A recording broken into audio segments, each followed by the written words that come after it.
Hello दोस्तों, मैं फिर आपके लिए एक और कहानी लेके आया हूँ जिसका शीर्षक है मेहनत का फल। एक गांव में दो मित्र नकुल और सोहन रहते थे। नकुल बहुत धार्मिक था और भगवान को बहुत मानता था, जबकि सोहन बहुत मेहनती था। एक बार दोनों ने मिलकर 1 बीघा जमीन खरीदी, जिससे वह बहुत फसल उगाकर अपना घर बनाना चाहते थे।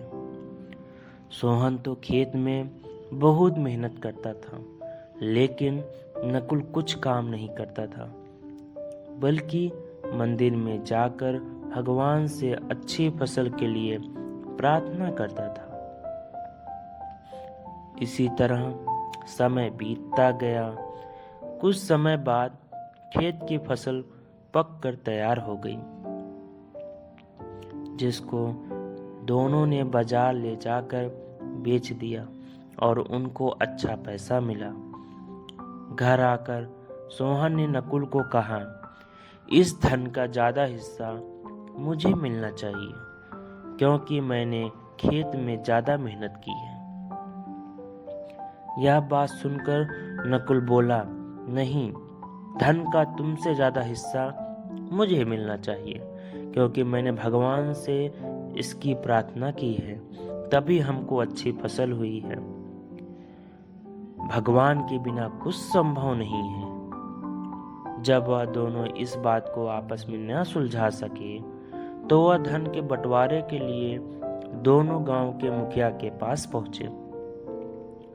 मुखिया ने दोनों की सारी बात सुनकर उन दोनों को एक एक बोरा चावल दिया, जिसमें कंकड़ मिले हुए थे।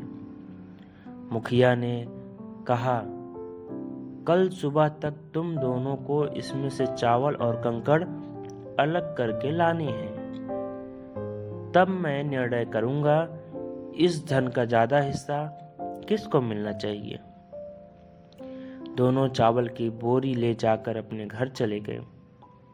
सोहन ने रात भर जाग कर चावल और कंकड़ को अलग किया, लेकिन नकुल चावल की बोरी को ले जाकर मंदिर में गया और भगवान से चावल और कंकड़ अलग करने की प्रार्थना की। अगले दिन सुबह सोहन जितने चावल और कंकड़ अलग कर सका, उनको ले जाकर मुखिया के पास गया, जिसे देखकर मुखिया खुश हुआ। नकुल वैसी की वैसी बोरी ले जाकर मुखिया के पास गया। मुखिया ने नकुल को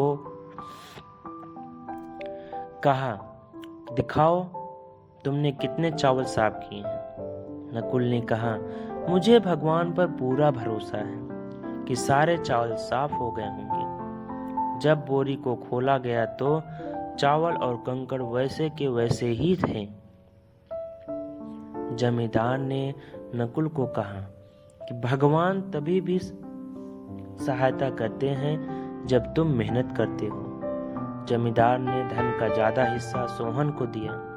इसके बाद नकुल भी सोहन की तरह खेत में मेहनत करने लगा और अब की बार उनकी फसल पहले से भी अच्छी हुई। इस कहानी से हमें यह सीख मिलती है कि हमें कभी भी भगवान के भरोसे नहीं बैठना चाहिए। हमें सफलता प्राप्त करने के लिए मेहनत करनी चाहिए। आशा है कि आपको यह कहानी अच्छी लगी। अगर आपको यह कहानी अच्छी लगी है तो प्लीज़ चैनल को सब्सक्राइब, लाइक और शेयर करें। कहानी सुनने के लिए आपका धन्यवाद। और इस कहानी से आपका क्या